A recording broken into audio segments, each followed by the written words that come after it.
Everyone good morning. তো আজি আমি এটা ৰেচিপিৰে আমাৰ ব্লগটো ষ্টাৰ্ট কৰিম।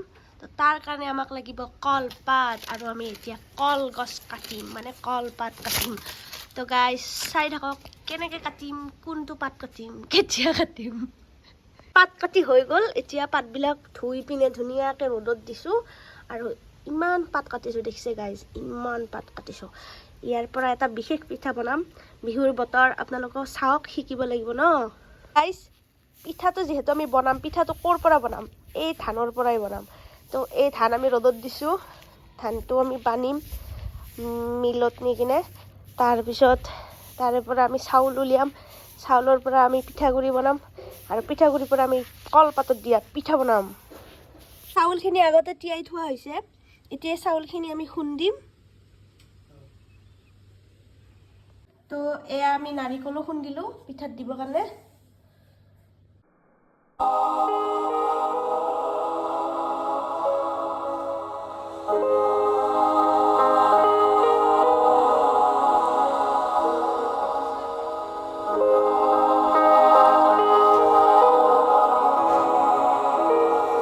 তো পিঠাগুড়িখিনি অলপ ভাজি লোৱা হৈছে। তাৰপিছত এতিয়া ইয়াতে নিমখৰ চেনি দিছা ন? নিমখ দিছোঁ আৰু এতিয়া কি দিবা ইয়াত? নাৰিকল আৰু চেনি। ৱাও, দিয়া ঢালি দিয়া।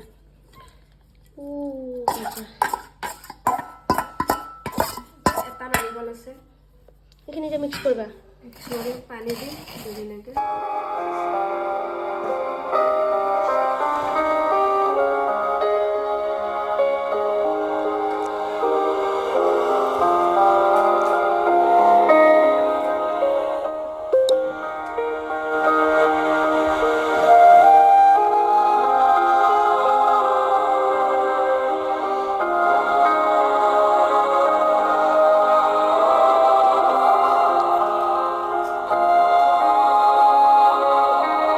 পিঠাগুড়িখিনি এতিয়া এনেকৈ কলপাতত দিয়া হ'ব।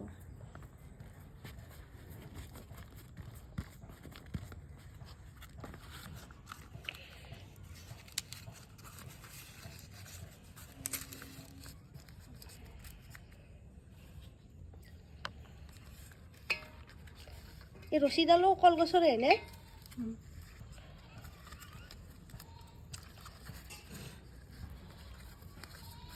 এইখিনি এতিয়া কি ষ্টিম হ'ব নে বইল হ'ব?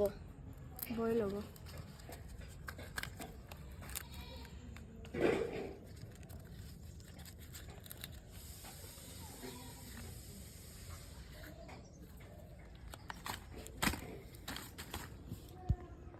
তো গাইজ আমাৰ এইবিলাক চব বনোৱা ৰেডি হৈ গ'ল। এতিয়া এয়া পানী গৰম কৰিছোঁ, ইয়াতে এতিয়া যাব এটা ঢুচ ঢুচ এনেকৈ যাব, দেখাই আছোঁ।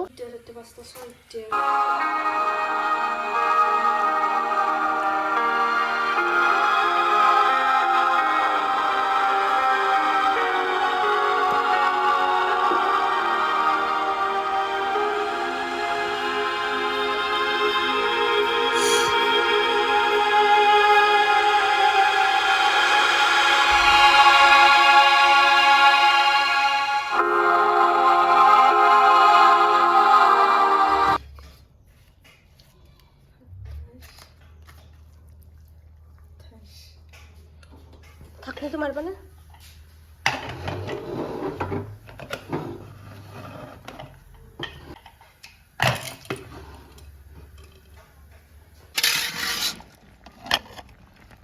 ৱাও বাবু,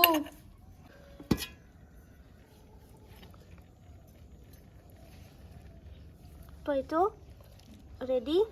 তো ইয়াত খোলাৰ পিছত পেকিংটো এনেকুৱা হয়, আৰু এইটো পেকিং খুলি কিনে আপোনালোকে ল'ব লাগে। তো খাব পাৰে। তো গাইজ এতিয়া আমাৰ পিঠা বনোৱা হ'ল, আপোনালোকে চাগে শিকিলেও, আমি খালোও, আৰু এনেকুৱা হয় পিঠাবিলাক। তো যিবিলাকে চাইছে শ্বেয়াৰ কৰিব ভিডিঅ'টো, লাইক কৰিব, কমেণ্ট কৰিব, ছাবস্ক্ৰাইব কৰিব। আগলৈ আৰু নতুন নতুন ৰেচিপি লৈ আহিম। Bye bye.